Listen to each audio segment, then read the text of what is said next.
السلام عليكم ورحمة الله وبركاته بسم الله والحمد لله والصلاة والسلام على رسول الله وعلى آله وصحبه ومن والاه ربي شرح لي صدري ويسر لي أمري واحلل عقدة من لساني يفقهوا قولي. Mes frères et sœurs, en ces quelques minutes, on va parler d'un principe très important dans notre religion qui est extrait d'un hadith du prophète sallallahu alayhi wa sallam où notre bien-aimé sallallahu alayhi wa sallam a dit la main supérieure est meilleure que la main inférieure. La main qui donne est meilleure que la main qui prend. Combien sont nombreux ceux qui dépendent de leurs parents alors qu'ils ont de quoi? De se détacher de leurs parents. Ils ont la santé. Pour certains, ils ont des diplômes. Malheureusement, un grand nombre de gens dans notre Ummah préfèrent dépendre d'autrui, préfèrent tendre la main, préfèrent rester sans travailler.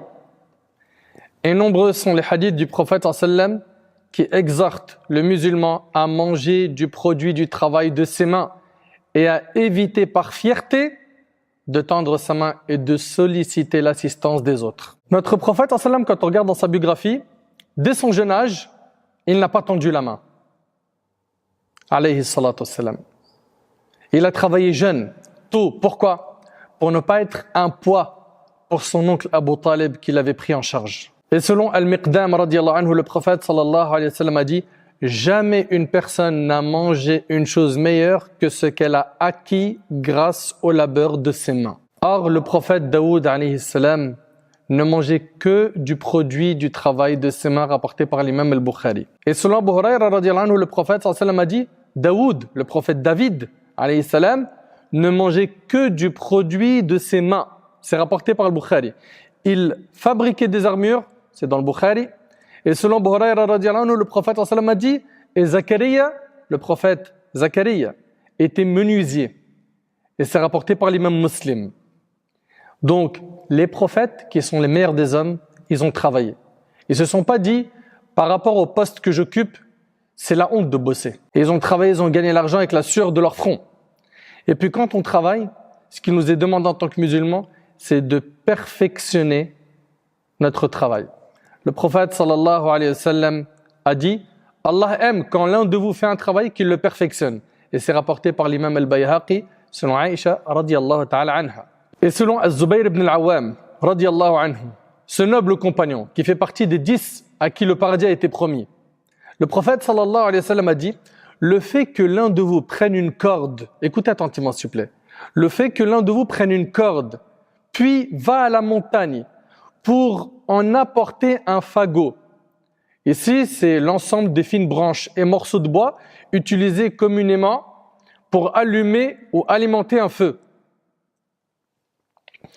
Donc, le prophète sallallahu alayhi wa sallam nous dit, le fait que l'un de vous prenne une corde, puis il va à la montagne pour en apporter un fagot de bois sur son dos et le vende afin qu'Allah lui épargne l'humiliation de la mendicité, est meilleur pour lui que de tendre sa main aux gens qui lui donnent ou refusent de lui donner, rapporté par l'imam al-Bukhari.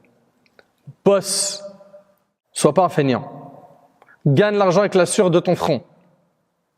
Fais les efforts nécessaires pour ne plus dépendre d'autrui. Regarde ton âge. Regarde ta situation, regarde ta santé. Tu as les moyens de ne plus dépendre de ta famille, de tes parents. Et jusqu'à aujourd'hui, tu dépends d'autrui, de ton frère qui dépense pour toi, d'un tel autre qui t'achète des vêtements, d'un tel qui te donne l'argent de poche. Pourquoi est-ce que tu ne travailles pas? Il n'est pas permis à un musulman qui a la capacité de travailler pour subvenir à ses besoins, aux besoins de sa famille et de tous ceux qui sont à sa charge de recourir à la mendicité. Fais les efforts et place ta confiance en Allah subhanahu wa ta'ala. Dans le hadith rapporté par l'imam Ahmad, le prophète sallallahu alayhi wa sallam a dit si vous vous en remettiez à Allah comme il le faut véritablement, Allah vous accordera votre subsistance comme il l'accorde aux oiseaux. Allahu Akbar. Et le prophète sallallahu alayhi wa sallam nous dit les oiseaux, ils partent le matin le ventre vide et ils rentrent le soir le ventre plein. L'oiseau, est-ce qu'il a fait maths sup? Est-ce qu'il est diplômé? Il a une seule chose qui nous manque, c'est at-tawakkul ala Allah, s'en remettre à Allah. Parce qu'on entend aujourd'hui, j'ai postulé à Akhi, c'est des sous-métiers, on est mal payé. Gagne cet argent-là par la sueur de ton front. et ne tends pas la main aux gens.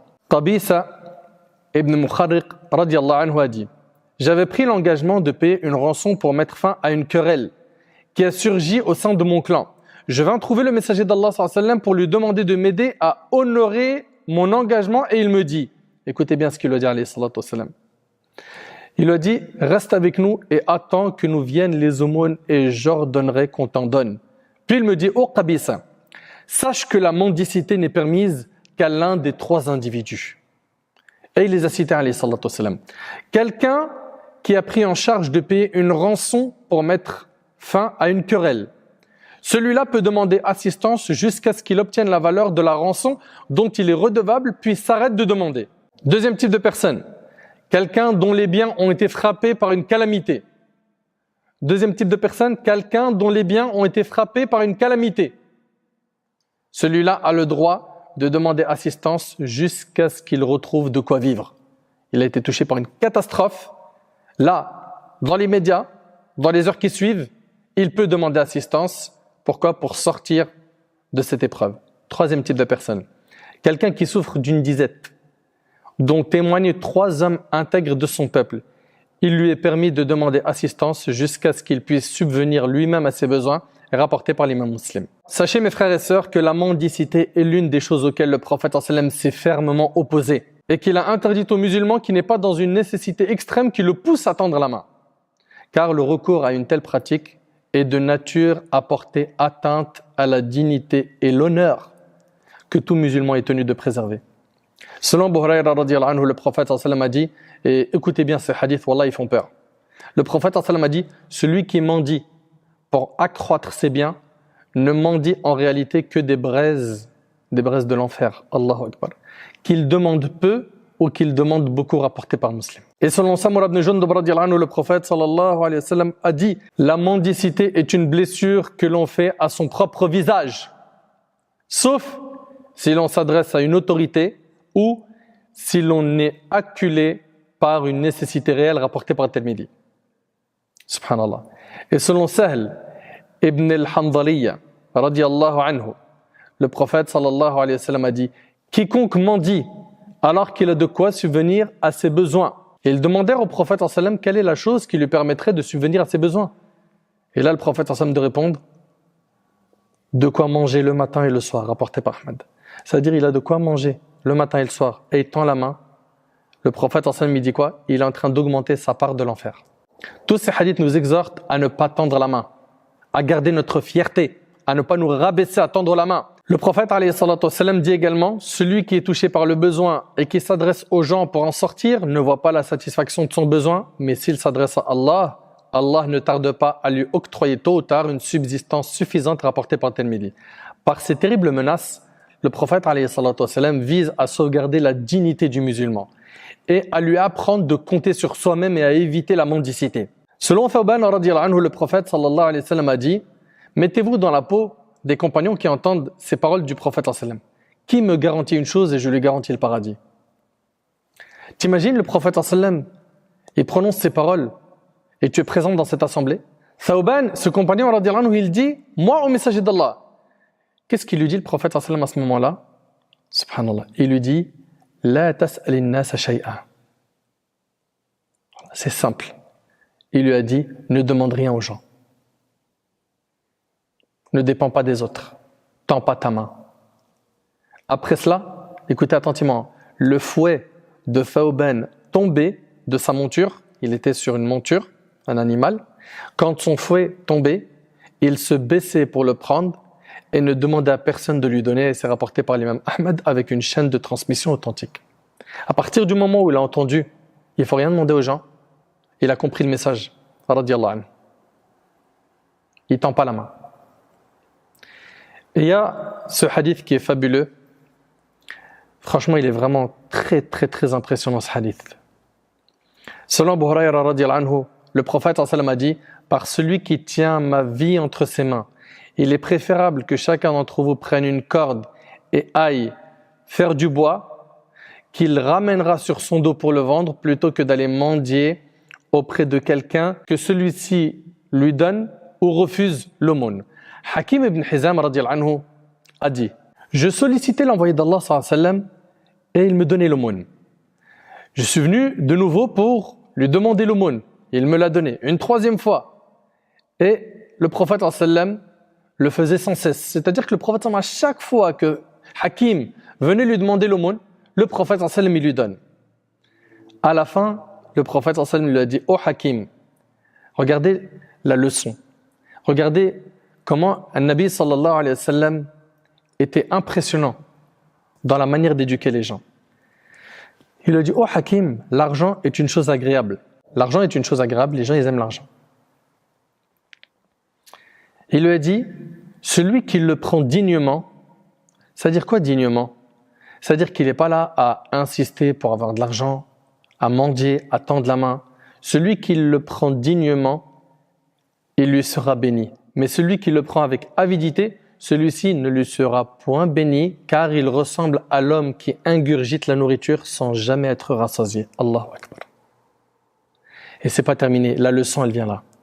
Et là le prophète sallallahu alayhi wa sallam lui dit, la main la plus haute est préférable à la main la plus basse. Allahu Akbar. Et on connaît très bien cette parole du prophète alayhi salatu wa salam, al-yadul ulya khayrun min al-yadi sufla.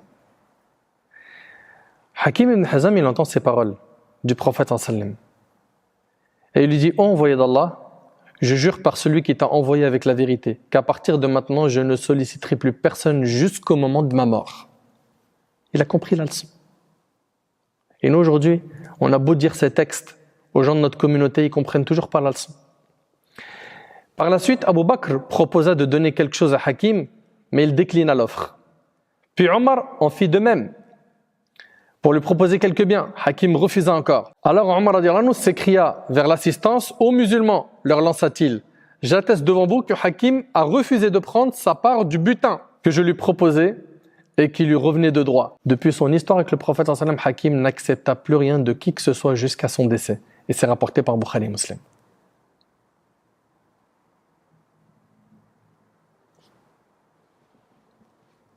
Que dire après cette histoire? Subhanallah. Il y a 5 types de mains. Il y a 5 types de mains. La meilleure main est celle qui donne. Puis, vient juste après elle, celle qui ne demande pas. Puis, juste après elle, celle qui prend sans mendier. On lui a fait un don, il prend. Ensuite, il reste 2 types de mains. La plus mauvaise est celle qui demande et celle qui prive. Je répète, les mains sont de 5 types. La meilleure est celle qui donne. Puis, c'est dans cet ordre, celle qui ne demande pas. Puis, celle qui prend sans demander. La plus mauvaise est celle qui demande et celle qui prive. Et il faut comprendre que quand tu travailles, même si tu n'as pas réussi à atteindre le meilleur emploi, l'essentiel c'est que tu ne tends pas ta main. Oui, mais moi j'ai envie d'être riche, c'est pour ça pour l'instant je ne travaille pas, parce que moi je veux la richesse. Sache déjà premièrement que la vraie richesse est celle du cœur. Est-ce que tu as enrichi ton cœur ou est-ce que tu penses qu'à enrichir tes poches? Selon Abu Hurayra radiyallahu anhu, le prophète sallallahu alayhi wa sallam a dit, la richesse ne consiste pas en l'abondance des biens, mais la vraie richesse est celle de l'âme. Et celle de l'âme. Ahbab al-Kiram, Omar ibn Khattab radiyallahu anhu rapporte que le prophète sallallahu alayhi wa sallam me faisait des dons, mais je lui disais, donne-le à celui qui est plus pauvre que moi. Prends-le, me disait-il, si tu reçois une part de ce genre de biens sans me l'avoir demandé et sans en avoir de l'avidité. Prends-les. Tu peux en disposer ou en faire aumône. Mais ne convoite pas ce qu'on ne te donne pas. Donc, chacun d'entre nous doit comprendre cette leçon. Et les compagnons, radiyallahu anhum, ils l'ont comprise. La dunya, elle était en dessous de leurs pieds. Et au-dessus de leur tête, c'était l'akhira. Et pas ce qu'on voit aujourd'hui. Au-dessus de leur tête, c'est la dunya. Et l'au-delà, c'est en dessous de leurs pieds. Écoutez attentivement, il y a une différence entre posséder de l'argent ou l'argent te possède. Et aujourd'hui, on a beaucoup de gens, c'est l'argent qui les possède. Ce sont des esclaves de l'argent. Ils ne vivent, ils ne respirent que pour l'argent. Ce n'était pas le cas des compagnons radiyallahu anhu. Les compagnons ont compris que l'argent, c'est un moyen. Un moyen pourquoi? Pour gagner le paradis d'Allah subhanahu wa ta'ala. Et non un but. Beaucoup de gens aujourd'hui voient l'argent comme étant un objectif, un but à atteindre. C'est un moyen. Et si tu as de l'argent et tu es quelqu'un de pieux, bah forcément tu vas faire des bonnes choses avec. Et le prophète sallallahu alayhi wa sallam, dans le hadith rapporté par l'imam al-Bukhari dans l'Adab al-Mufrad, selon Amr ibn al-As radiyallahu anhuma, a dit quelle bonne chose est l'argent bon pour un homme pieux. Quelle bonne chose est l'argent bon pour un homme pieux. Et c'est pas interdit d'avoir de l'argent. Beaucoup de compagnons en avaient.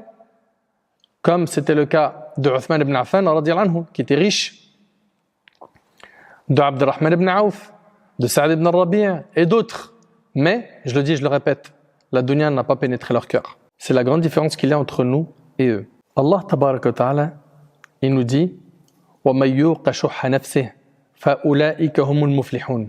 Quiconque se prémunit contre sa propre avarice, ceux-là sont ceux qui réussissent. Ici, on voit quoi? Que celui qui a de l'argent, il doit faire très attention à ne pas tomber dans l'avarice. Et subhanallah, Allah Ta'ala, il nous parle de nos ancêtres, rahimahumullah. Il nous dit, Azza wa Jal, dans Surat Al-Baqarah, « Lil-fuqara alladhina uhsiru fi sabilillah la yastati'una darba. لا يستطيعون ضربا في الأرض يحسبهم الجاهل أغنياء من التعفف تعرفهم بسيماهم لا يسألون الناس إلحافا. » Aux nécessiteux qui se sont confinés dans le sentier d'Allah, nous pouvons parcourir le monde et que l'ignorant croit riche parce qu'ils ont honte de mendier. Et ça existe toujours, alhamdulillah. Des gens qu'on croit, mashallah, qui sont riches. Vous savez pourquoi? Parce qu'ils ont honte de mendier. Ils ne tendent pas la main et ils ne montrent jamais qu'ils sont dans le besoin. Tu as l'impression qu'ils vivent super bien, alors que financièrement, c'est très difficile pour eux. Allah Ta'ala dit, tu les reconnaîtras à leurs aspects. Ils n'importunent personne en mendiant. Et tout ce que vous dépensez de vos biens, Allah le sait parfaitement. Selon Abu Huraira radhiyallahu anhu, le prophète sallallahu alayhi wa sallam a dit, le pauvre n'est pas celui qui fait le tour de la ville à mendier et que les gens font partir avec une ou deux bouchées, une ou deux dattes. Mais le pauvre est celui qui n'a rien. Écoutez bien. Mais le pauvre est celui qui n'a rien pour répondre à ses besoins, mais qui cache si bien sa pauvreté que personne ne la remarque pour lui faire aumône et qui ne va pas tendre la main aux gens, rapportés par Bukhari Muslim. Une personne qui comprend bien notre dîn ne tend pas la main. Et regardez les compagnons radiyallahu anhum, ils ont compris cette leçon. On vous a déjà raconté l'histoire de Thawban, l'histoire de Hakim ibn Hizam. Prenez cette histoire que vous connaissez à titre de rappel de Abdurrahman ibn Auf radiyallahu anhu quand il a quitté la Mecque et qu'il a émigré pour aller à Médine. Il arrive à Médine, il n'y a pas de promesse d'embauche qui l'attend, il n'y a pas un logement qui l'attend. Il s'y rend pour sauver sa religion. Et quand il arrive là-bas, le prophète sallallahu alayhi wa sallam va fraterniser entre les muhajirines, donc les musulmans qui ont émigré de la Mecque à Médine, et les Ansar, les musulmans de Médine. Puis, Sa'd ibn Rabi', comme c'est rapporté par l'imam al-Bukhari selon Anas, il va dire à Abdurrahman ibn Auf, je suis l'un des plus riches des Ansar, des musulmans de Médine. Ma richesse, je la partage avec toi en deux. Et j'ai deux femmes, regarde celle d'entre elles qui te plaît, afin que je la divorce et qu'après tu puisses te marier avec elle. Franchement, on te fait une telle proposition, toi qui es dans le besoin. Tu lui dis quoi? Jazakallah khair, franchement, fallait pas, c'est trop. Tu sais quoi, moi, la moitié de ta richesse, ça fait trop. Bon, à la rigueur, une femme, oui. Voilà, aujourd'hui, on le sait, hein. Soyons francs. Les gens ne refusent pas ce type d'offre. Qu'est-ce qu'il a répondu, le compagnon? Il a dit qu'Allah bénisse ta famille et tes biens. Montre-moi où est le marché. Et il est parti au marché. Il a commercé jusqu'à devenir lui-même un parmi les compagnons riches. Radiyallahu anhum ajma'in. Le prophète alayhi salatu wassalam nous enjoint donc de ne pas tendre la main. Et écoutez ce hadith avec concentration parce que wallahi, j'ai juré par Allah, il est très très fort. Et si chacun d'entre nous prend le soin d'écouter ce hadith avec les oreilles de son cœur, bi'idhnillah, ça aura un effet sur toi. Abu Sa'id al-Khudri radiyallahu anhu rapporte ceci. Un groupe d'Ansar, donc les musulmans de Médine, ils demandèrent assistance matérielle au prophète sallam qu'il leur donna. Puis, ils lui en demandèrent de nouveau. Il leur a donné de nouveau. Et ça a été ainsi jusqu'à l'épuisement de tout ce qu'il avait, alayhi salatu wassalam. Une fois qu'il avait tout dépensé, sallallahu alayhi wa sallam, regardez la rahma que contenait son cœur. Le prophète sallam, il leur a dit, tant que je détiendrai quelque chose, je n'en serai jamais avare avec vous. Tant que j'ai, je vous donnerai. Sallallahu alayhi wa sallam. Mais regardez ce qu'il va donner comme leçon aux compagnons. Mais celui qui se refuse par fierté d'âme de tendre la main aux autres, Allah lui sauvegarde sa fierté. Moi, j'aimerais bien que vous sortez avec ce hadith parce qu'il n'est pas fini et il est consistant. Le prophète sallallahu alayhi wa sallam a dit, mais celui qui se refuse par fierté d'âme de tendre la main aux autres, Allah lui sauvegarde sa fierté. Celui qui n'exprime pas son besoin, Allah le met au-dessus du besoin. Qu'est-ce que tu veux de plus? Qu'est-ce que tu veux de plus? Celui qui n'exprime pas son besoin, Allah le met au-dessus du besoin. Allah Azza wa Jal, il te suffit. Allah, il t'accorde la subsistance qu'il te faut. Celui qui s'astreint de patienter, Allah lui en donne la force. Celui qui s'astreint de patienter, Allah lui en donne la force. Nul n'a reçu de don meilleur et plus abondant que celui de la patience, rapporté par l'imam al-Bukhari et Muslim. Subhanallah. N'exprime pas ton besoin aux humains. Exprime-le à Allah. C'est dur, tu es en train de vivre des temps difficiles financièrement parlant. Tu es arrivé aux lignes rouges, tends plutôt tes mains vers Allah et pas vers les gens. Et demande à Allah. Allah il va te faciliter. Wallahi al-azim, il va te faciliter. Et d'après Ibn Abbas, le prophète a dit, passez-vous des gens, ne serait-ce que pour un morceau de siwak. C'est rapporté par le Bazar. C'est-à-dire que le musulman, dans la mesure du possible, ne doit rien demander aux gens, même s'il s'agit d'une chose qui est comme un siwak, qui ne vaut pas grand-chose financièrement parlant. Et je termine avec une dernière recommandation. Depuis tout à l'heure, on est en train de dire, gagne l'argent avec la sueur de ton front, ne dépend pas des autres. Certains gagnent l'argent avec leurs propres efforts, mais c'est des efforts qu'ils investissent dans le haram. C'est vrai, il ne prend plus rien de ses parents, il ne tend pas la main. Mais il gagne ça dans quoi? Dans le haram. Je vous invite à visionner, Inch'Allah, la vidéo sur l'argent sale, afin de prendre conscience que c'est ultra grave de gagner son argent de manière illicite. Le prophète, alayhi salatu wassalam, a dit, toute chair qui s'est nourrie de l'illicite, c'est l'enfer qui lui convient le mieux. Et également, le prophète, dans le hadith de Abdullah ibn Mas'ud, le prophète a dit, ayez de la pudeur envers Allah comme il se doit. Et en fait, ce qui nous manque, nous, c'est de la pudeur envers Allah.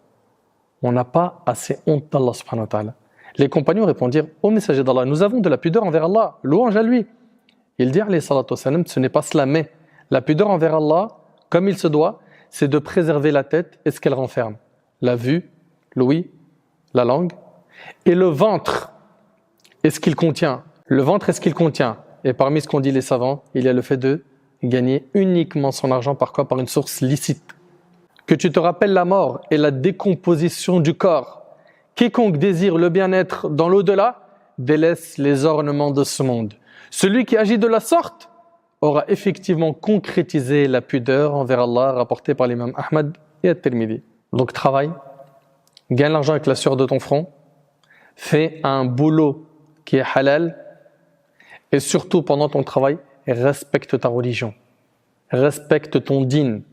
C'est-à-dire quoi? C'est-à-dire tout ce qui est salat, hijab, jumu'ah, tout ce qui est obligatoire, fais le nécessaire et demande aux riches, Azza wa Jal, Wallahi, si tu as réellement confiance en lui et que tu fais les causes nécessaires, Allah va te faciliter. Mon frère ainsi que toi, ma sœur, j'espère que le message, tu l'as bien compris. Le musulman, il ne tend pas sa main. Le musulman, il n'est pas là à dépendre d'autrui. Le musulman, il se lève de bon matin, comme la majorité des gens, il va au boulot, il gagne l'argent avec la sueur de son front, il rentre, il est fatigué comme la plupart des gens, il se repose et c'est comme ça. La vie, elle est comme ça. Rappelle-toi que les prophètes, ils ont travaillé. Tu n'es pas meilleur qu'eux pour dire, moi, j'ai pas besoin de travailler. Voilà, mes parents sont là, ils me suffisent. Mon frère, il dépense pour moi. Ne sois jamais de cela. Qu'Allah subhanahu wa ta'ala nous facilite de mettre en pratique ce qu'on entend. أسأل الله سبحانه وتعالى أن ينفعني بما قلت وينفعكم بما سمعتم هذا ما أعلم والله عز وجل أعلى وأعلم سبحانك اللهم وبحمدك أشهد أن لا إله إلا أنت أستغفرك وأتوب إليك والسلام عليكم ورحمة الله وبركاته.